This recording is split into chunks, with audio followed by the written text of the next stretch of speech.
सूर्य हा ऊर्जेचा स्रोत आहे. याच ऊर्जेच्या माध्यमातून मानवी जीवन आरोग्यदायी आणि सुखी समाधानी राहतं.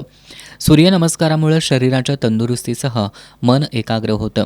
सूर्यनमस्कारामुळे पचन श्वसन क्रियाही सुधारते. सूर्यनमस्काराला अनन्यसाधारण महत्त्व आहे.